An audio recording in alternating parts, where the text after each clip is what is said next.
Բրազիլիայի հայոց թեմի առաջնորդ Նարեկ եպիսկոպոս Բերբերյանն իր առաջնորդության 12 տարիների ընթացքում առաջին անգամ պատարագ է մատուցել Ռիո դե Ժանեյրոյում։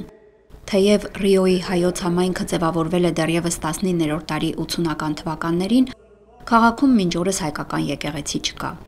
Ռիո դե Ժանեյրոյի նահանգի հայ համայնքի միության աջակցությամբ Սուրբ եւ անմահ պատարագը մատուցվել է քաղաքի Անտիոքյան ուղղափառ եկեղեցում։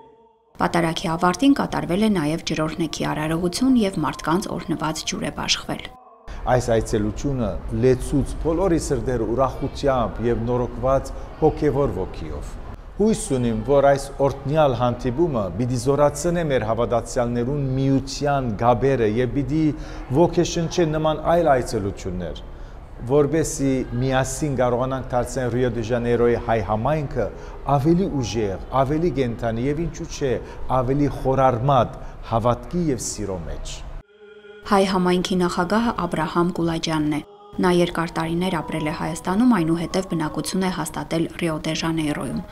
Կուլաջյանի նախաձեռնությամբ իրականացվում են հոգևոր, կրթական եւ մշակութային ծրագրեր հայ համայնքում հայկականությունը պահպանելու եւ նոր շունչ հաղորդելու համար։ Պատմական աղբյուրների համաձայն հայերի մուտքը հարավամերիկյան երկրներ սկսվել է 19-րդ դարի վերջերին։ Առաջին բնակավայրը, ուր ոտք են դրել եւ հաստատվել հայ ներքաղթողները, Ռիո դե Ժանեյրոն է եղել։ Պոլսից եւ Արևմտյան Հայաստանի գավառներից առանձին հայ ընտանիքներ հաստատվել են Բրազիլիայի արևելյան շրջաններում։ Հետագայում սուլթանական Թուրքիայում հայերի մշտական հալածանքների եւ ջարդերի հետևանքով ավելի է ակտիվացել հայերի արտագաղթը։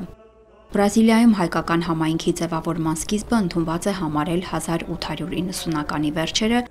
երբ շատ ազդեցիկ ընտանիքներ են հաստատվել այնտեղ, զարկ տալով երկրի առևտրական, արտադրական եւ շինարարական ոլորտներին,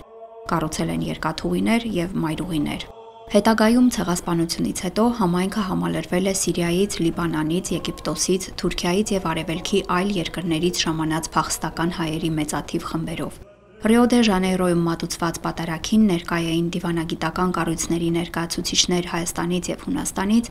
հայ համայնքի եւ թեմական ներկայացուցիչներ, նաեւ Սան Պաուլոյից ուխտավորաբար այցելած հավատացյալներ։ Սուսաննա Պետրոսյան, Արամայիս Սարգսակյան, եկեղեցական կյանք։